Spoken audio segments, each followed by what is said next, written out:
some intangibles that those projections failed to take into consideration. The crowd was going crazy. There's not much in life that's better than that. You're listening to Garlic Fries and Baseball Guys with Mark Willard and Joe Shasky on the 95.7 The Game Podcast Network.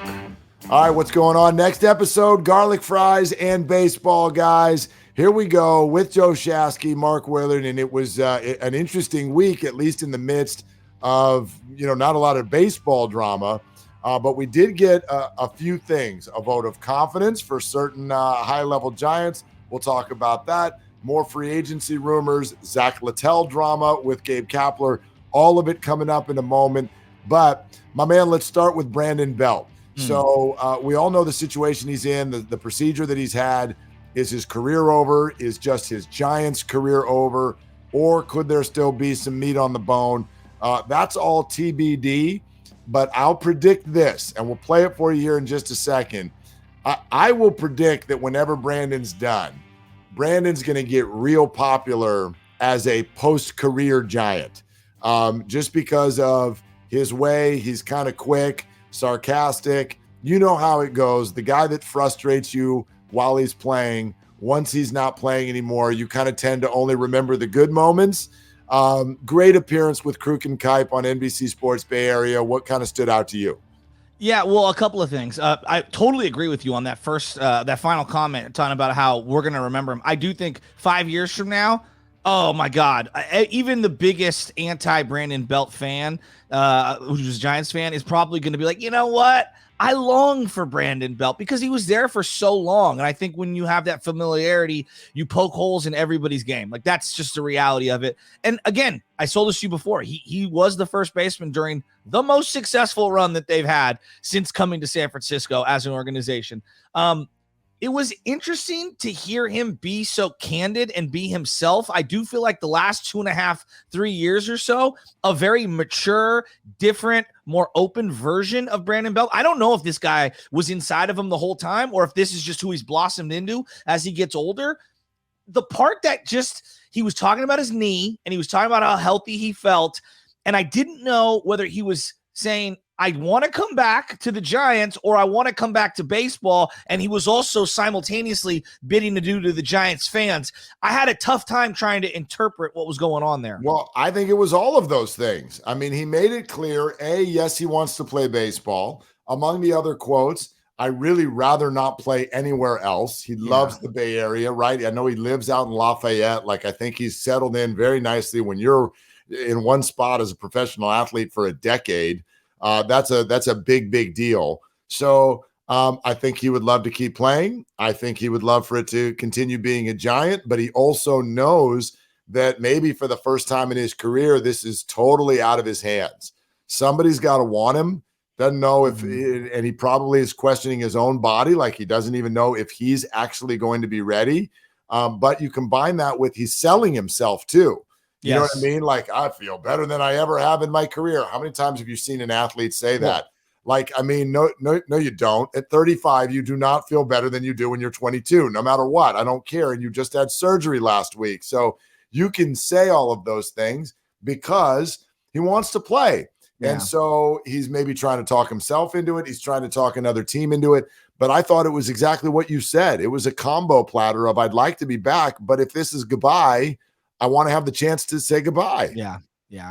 And it's interesting you bring up, like, I feel the healthiest I've been. Dude, you've got a knee brace that's bigger than both of Peyton Manning's knee braces in his final couple of seasons. Like, I love you, bud, but come on, man, read the room. It was very interesting to hear how quick-witted he was.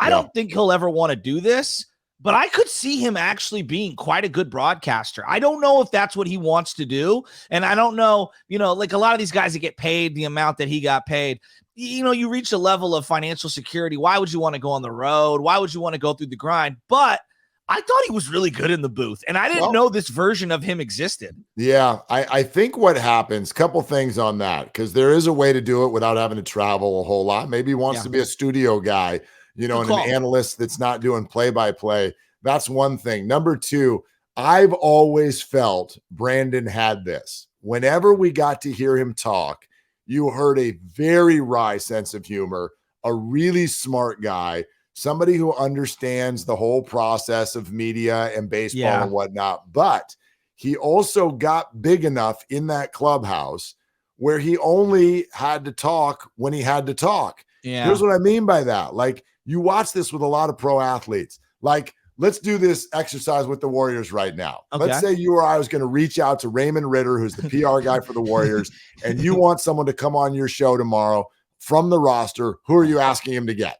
Well, let's process of elimination. You're not getting Steph. You're not getting Clay. You're not getting Draymond. You might get a Kevon Looney if you're lucky. Kevon is like he's the top of the PR tree. Exactly. Because, by the way, I've already been told one time, Andrew Wiggins, not a radio guy. No. So why have you never heard Andrew Wiggins on the radio? Now you know. I'm sorry, just let the cat out of the bag. Warriors. No, it's true. But you have to move down the list because there is a thing in sports and media circles where guys are like, I've already paid my dues. Yes. I don't need to sit here and do this, that, and the other. And Belt and Buster Posey last year. Crawford still comes on. He doesn't have to. He's so chill. I don't think he really cares.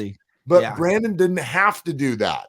Now he has to do that again. Yeah. If you want to play again, or if you do want to set up something post-career, hey, this is step one.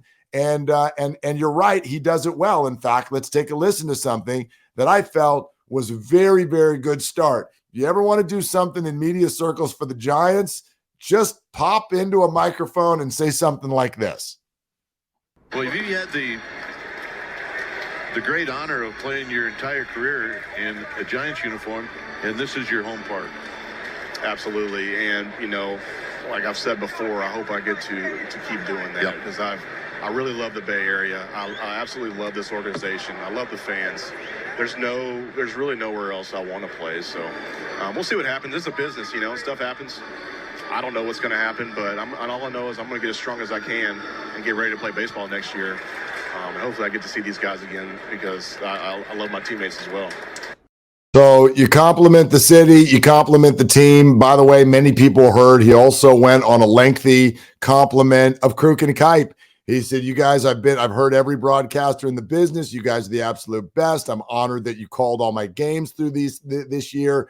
Like Brandon, if you wanted, this is maybe feels and sounds a little cynical, but if Brandon wants a post-media career, man, he followed the script perfectly yesterday. That's exactly how you do it to start getting a fan base on your side. Complimenting Kruk and Kipe is, by the way, the first thing that you do. Yeah, and you know, just from a baseball element, first basemen always have personalities because when guys get to first, you always got to have a little conversation. I mean, I don't care what level of ball you're playing. Like all the first basemen that I can think of all have some little personality, and he goes right into it. What's funny to me is that he was a guy I was frustrated with at times. I thought he was a good player, an above average player. I've been going down the empathy rabbit hole when it comes to Brandon Belt, watching him walk to the plate and how his body's giving up on him. And then just thinking about the shift and thinking about certain players that maybe were born in the wrong era. I've thought about this a lot. And what if Brandon Belt had come up now with the rules changing the way that they are and the shift kind of going away, and you see someone who's missed 41 home runs at Oracle Park. Let me make sure I clarify that. Basically, StatCast and all these advanced analytics have said, hey, about 40 to 45 home runs in his career, could have been more had he not played at Oracle Park. You're looking at a guy with over 200 home runs. Maybe he's even more pull happy because there's no shift. Like, I'm just curious, like, are we going to look back at Brandon Belt and go, God, had he just come around 10 years later? You know what I mean? Like, there's certain guys in certain sports, I feel like we look at them a little different because they just missed out on an era or a window. Yeah, I definitely think he's a guy I've always thought of. And in fact, look, we all love this ballpark. Yeah. We all love this ballpark. But I think we also can all agree, if there is a picture of one player who's been affected by this ballpark, and I guess in a way you could say negatively, he is absolutely the first person. He's number one. Now you could say, look, Barry Bonds did it. He was left-handed, but that's Barry Bonds. He hit mammoth shots. He had help, all of that stuff. Outside of that, this guy, not negatively affected in that he came in at a time where the ballpark was beautiful, the fan base was big, and the success was high. So he's definitely benefited from that. But statistically, no one has been affected more negatively by that ballpark than Brandon Belt. Yet he keeps a wry sense of humor about it. You hear exactly what he says. Like, I don't know. I mean, look, he's been paid handsomely, so I'm not asking for anyone to have sympathy for him. But I think by and large, he has always handled that really, really well. And so we went through 10 years of the Belt Wars, and I could see easily this guy being accepted across the board by the fan base once he's done. And maybe that is now. So you're right. I don't know where he wants to go or what he wants to do if it's not going to work out. But let me ask you this. Visualize this with me for a second, okay? He is invited to spring training next year on a minor league deal, and he's getting down the line real well, and he hits 400 in spring training. How would you feel if he was on the roster? Here's the key. This is the number one thing. They cannot pencil him in every day to start the year, no matter what he does in spring training. Right. There have to be multiple contingency plans. Before you continue here, the DH is a huge factor here. That's another part of the Brandon Belt element that I don't think we gave enough credit for. Part and why I think a lot of people had venom toward him was because first base, because of the lack of the DH in the NL for so long, was a spot that you're like, hey, you could get this guy on the open market and he could play a little first. But no, Brandon was there because you didn't have the DH, right? For a variety of reasons. So that's why I'm saying, like, yeah, I have no problem with him coming back in a reduced role the same way we did with Hunter Pence a couple of years ago. All right. Mm-hmm.